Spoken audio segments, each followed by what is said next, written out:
सोचिए, अगर आपको किसी पिंजरे में बंद कर दिया जाए, लोग आपको देखें, हंसे, फोटो निकालें और आपका मजाक बनाएं। यह कोई हॉरर मूवी की कहानी नहीं, बल्कि एक कड़वी सच्चाई है। एक समय था जब इंसानों को चिड़ियाघरों में जानवरों की तरह रखा जाता था। उन्हें प्रदर्शन के लिए सजाया जाता था, उनका मजाक उड़ाया जाता था और उनकी जिंदगी एक तमाशा बना दी जाती थी। इसे कहते थे ह्यूमन जू। तो क्या था यह मानव चिड़ियाघर?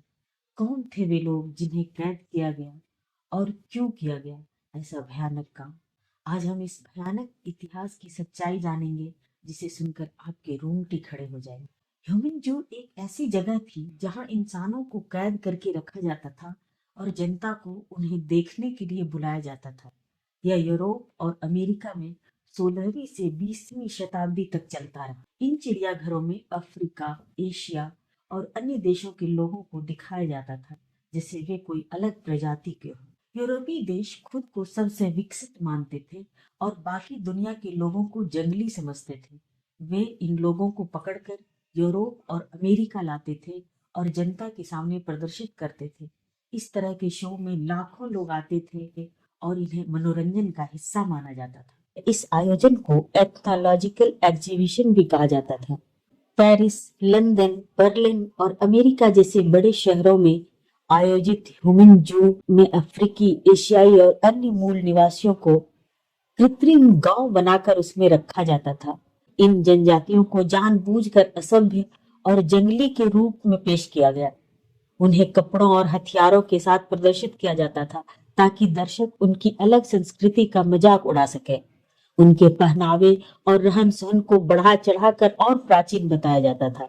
दर्शकों को यह दिखाने की कोशिश की जाती थी कि वे यूरोपीय संस्कृति से बहुत नीचे हैं। उनकी सांस्कृतिक प्रथाओं को हास्यास्पद बनाकर प्रस्तुत किया जाता था। यूरोप और अमेरिका के शहरों में इनका प्रदर्शन कर यह बताया जाता था कि वे सभ्यता से बहुत दूर हैं। इन मूल निवासियों को बंधक बनाकर यूरोपीय समाज के मनोरंजन का साधन बना दिया गया था। एशियाई देशों के लोगों को भी इन प्रदर्शनियों में उनके पारंपरिक कपड़ों, धार्मिक अनुष्ठानों, रहस्यमय और अलग दिखाया गया। चीनी और जापानी लोगों को उनके पहनावे और शिष्टाचार के आधार पर अजीब और विचित्र दिखाने की कोशिश की गई। उन्हें यूरोपीय समाज की तुलना में कमजोर, असहाय और हास्यास्पद दिखाया गया।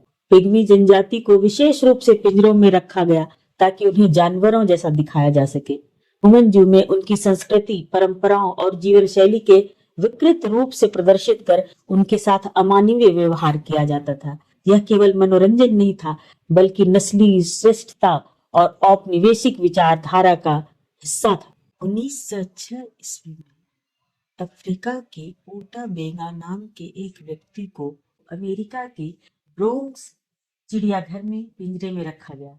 उसे बंदरों के साथ रखा गया और लोग उसे देखने आते थे। मानसिक यातना से परेशान होकर 1916 में उसने आत्महत्या कर ली। द्वितीय विश्व युद्ध के बाद मानवाधिकारों पर चर्चा शुरू हुई।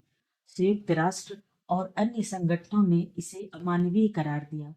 धीरे धीरे ह्यूमन जू बंद होने लगे। 1958 में बेल्जियम में आखिरी ह्यूमन जू को बंद किया गया और उनमें कैद सभी लोगों को आजादी दी गई। इस अमानवीय प्रथा का अंत तो हुआ, लेकिन इस काले इतिहास को कभी कोई नहीं भूल पाया। लेकिन आज भी कई जगहों पर जनजातियों को पर्यटन स्थल बनाकर दिखाया जाता है। भारत, थाईलैंड और अफ्रीका में कई जनजातियों से जबरदस्ती पारंपरिक कपड़े पहनाकर उन्हें एग्जिबिट किया जाता है। यह एक अलग रूपों में जारी है, जिसे रोकने की जरूरत है। क्या आपको इस वीडियो से कुछ नया जानने को मिला? अगर हाँ, तो कमेंट में जरूर बताएं।